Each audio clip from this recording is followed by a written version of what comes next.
السلام على رسول الله صلى الله عليه وسلم. رب اشرح لي صدري ويسر الأمر واحلل عقدة من لساني يفقه قولي. أما بعد, والسلام عليكم ورحمة الله وبركاته.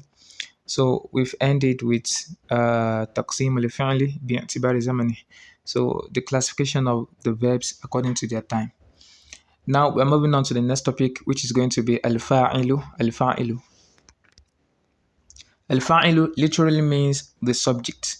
That is the doer in a sentence, the doer, the one that performs an action. الأمثلة, the examples. طار العصفور, the sparrow flew. The sparrow flew. So what's the subject here? So العصفور. جرى الحصان, the horse galloped. That is, the horse was running. The horse galloped. لعب الولد, the child played. The child played. يعوم السمك, the fish swam, or the fish floated. So يعوم السمك, the fish is swimming, or the fish is floating. Because يعوم is فعل مضارع. Don't forget what we learned in the previous lessons. So يعوم can either mean floating or swimming.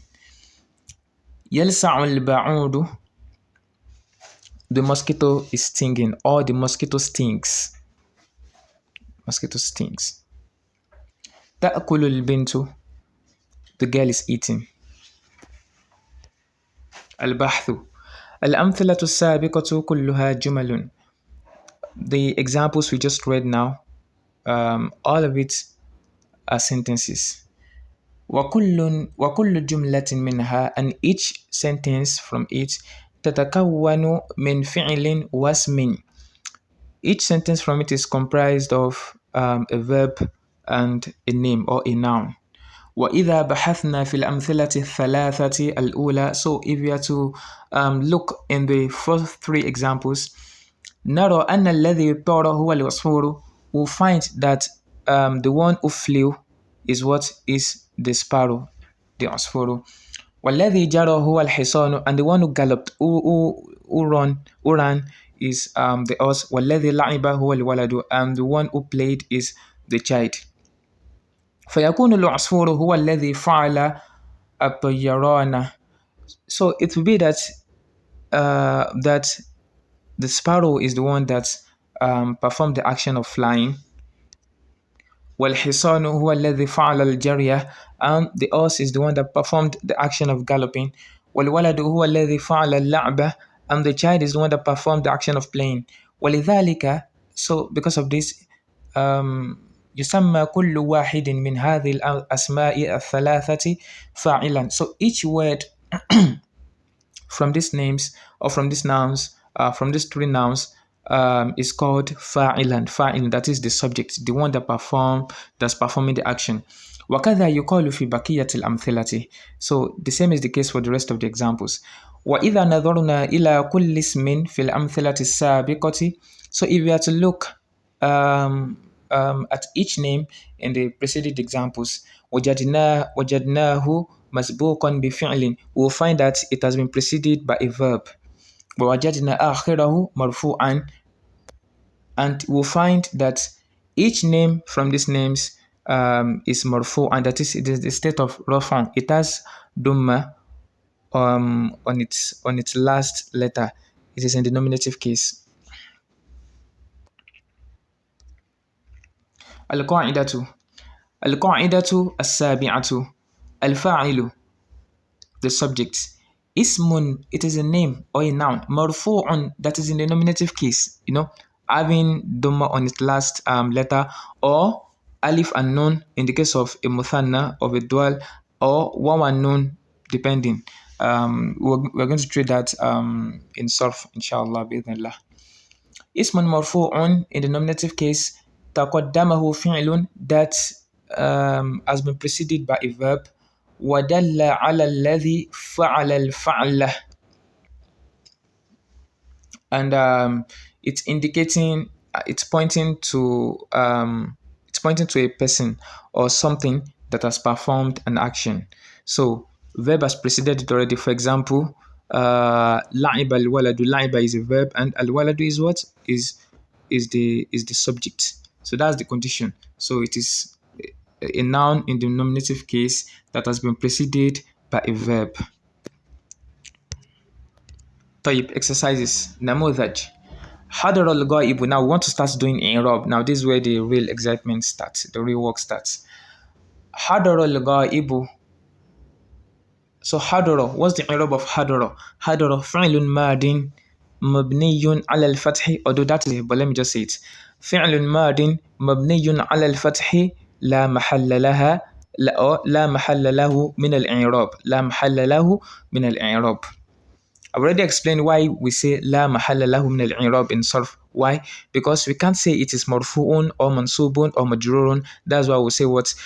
Because مبني is the opposite of معرب. When we say a word is معرب, then a word can either be in the three states of declension, either مرفوع or منصوب or مجرور. So if you say it is مبني على الفتح already, then that means it can't be معرب again. So we'll say what? لا محل له من الإعراب.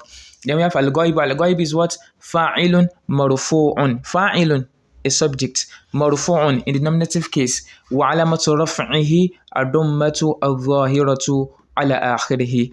And the sign for its nominative case is what? The visible, the apparent dhamma on its last letter. So that's how we do the i'rab, at least starting from this basic stage. Very simple. Then we have yatiru dhubabu. So I will do the example. I will treat the examples and I will treat the exercise here. Then as the for the assignments, you will do the i'rab of the first three examples. طيب. يطير الذباب. يطير فعل مضارع مرفوع. نعم. طيب. In Arabic, the past tense verbs, they are mabni. We can't say they are marfun or majnun or mansub. But when it comes to the mudari can be in three of the state of declension. It can be marfu'un, it can be also be mansubun, but it can be majzum, but it can never be majrurun, but it can be majzum. It can be that is ending with a sukun.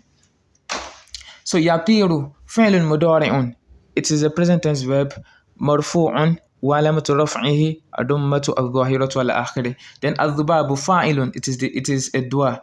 That is the dua in the sentence. Fa'ilun marfu'un wa alamatu raf'ihi ad-dammatu adh-dhahiratu ala akhirih. So hadra al-ghaibu, the one that has been absent, the absent was present. Then yatiru dhubabu, the fly is flying. So أعرب الجملتين الآتيتين. So we want to do the i'rab of these following two sentences. فاد النهر. فاد is for something to be empty. So النهر, the river became empty. So فاد فعل ماض مبني على الفتح لا محل له من الإعراب. النهر فاعل مرفوع وعلامة رفعه الضمة الظاهرة على آخره. يربح التاجر. The merchant is gaining, that is profiting. The merchant is profiting. يربح فعل مضارع مرفوع وعلامة رفعه الضمة الظاهرة على آخره. التاجر فاعل مرفوع وعلامة رفعه الضمة الظاهرة على آخره. So for the assignments, the first three, or to make it easier, example 1, example 2, and example 4, and example 5. So try and do the i'rab, and I'll be expecting your submission. Wallahu a'lam wa salatu wa salam ala rasulillah. Alhamdulillah. سبحانك اللهم وبحمدك أشهد أن لا إله إلا أنت أستغفرك وأتوب إليك. والسلام عليكم ورحمة الله وبركاته.